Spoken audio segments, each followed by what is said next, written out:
Hillcroft is a nonprofit organization in Muncie, Indiana that has been working with people with disabilities since 1953. It all started with 3 families who had children with disabilities: the Kings, the Satrins, and the Taylors.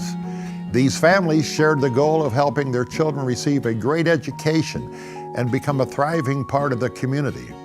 More parents and children got involved, and as their children grew into adults, Hillcroft grew with them, adding new services to help them live independently and to earn their own paychecks. Eventually, the need for a building of their own became inevitable.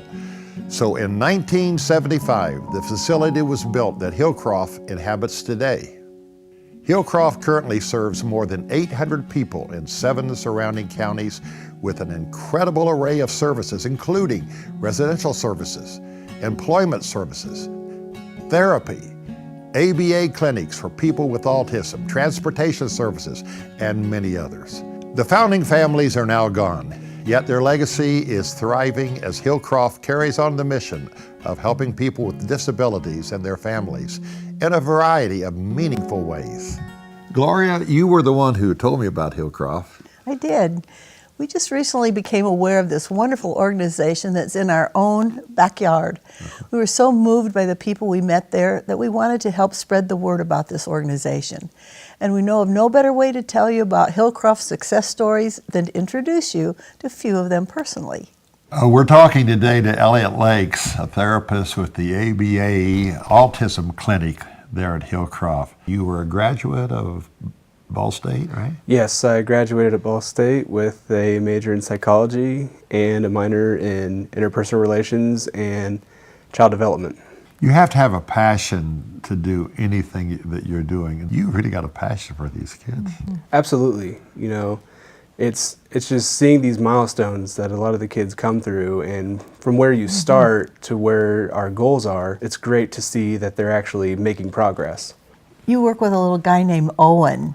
Yes, that's my little buddy. He, as soon as he shows up, he like walks over to me and he just smiles and wants a hug. And definitely working with Owen has shown me, like, you know, this kid has really made progress from where he started, because at one point he was nonverbal and he wouldn't speak, but now we're working on what we call 2-word mans. So he's actually asking using 2 words to 3 words, and it's just great hearing him talk and like using his voice now. And how has working there impacted your life? All these kids that I've worked with and I've come to know, a lot of them have like really had a place, you know, in here, and it's just great to see them move on, but it's also sad. It's hard to let them go. Yeah, it's hard to let them go, Yeah. exactly. I was interested in looking in the rooms that you work in with the kids. Every room is tailored, you know, the art on the wall. Yes. They're reflective of their hobbies, if they love art, if they love a rock and roll person or something. The room is totally tailored to... Like the large Batman in Owen's room. Right, Batman. This enormous Batman that's just on the wall, and, you know, it's great. Where did you learn the patience that you have to have in working?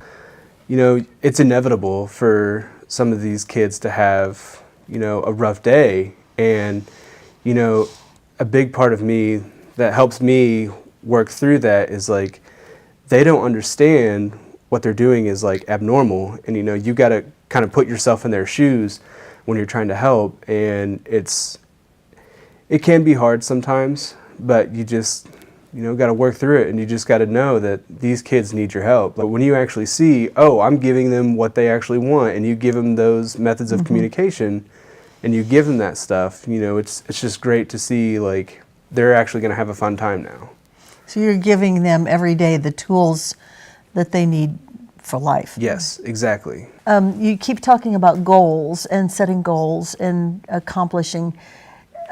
What does that look like long term? Can you give us an example? We have one of our old clients, and she went on to school, and we would work with her to get her ready to actually go to school on her own. So we would be there with the family, we would be there with her, we would get on the bus with her, we would stay at school, but then time after time we would kind of fade ourselves out. But finally, when you see her getting on the bus by herself and going to school by herself, it was incredible, you know, like, and we were still there, like, talking to her families, like, we build these relationships. So our goal was to get her to have the communication and socialization skills, for her to be in a classroom and be with her peers, and it was excellent to actually see that happen. That happened. And yes, and actually see her doing this with her peers and actually going to school. And that is one of our biggest things that we want to get through to people, is like, your kid may have a communication deficit, but we can work on that and we will get them to where they need to be.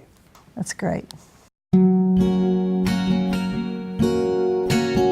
You have just seen a few of the many stories of life change that have happened as a result of Hillcroft's commitment to people with disabilities and their families.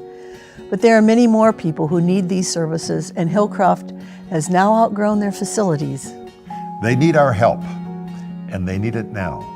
So we encourage you to join us in supporting this important pillar in our central Indiana community. Consider a gift to help Hillcroft expand their reach and continue this incredible legacy.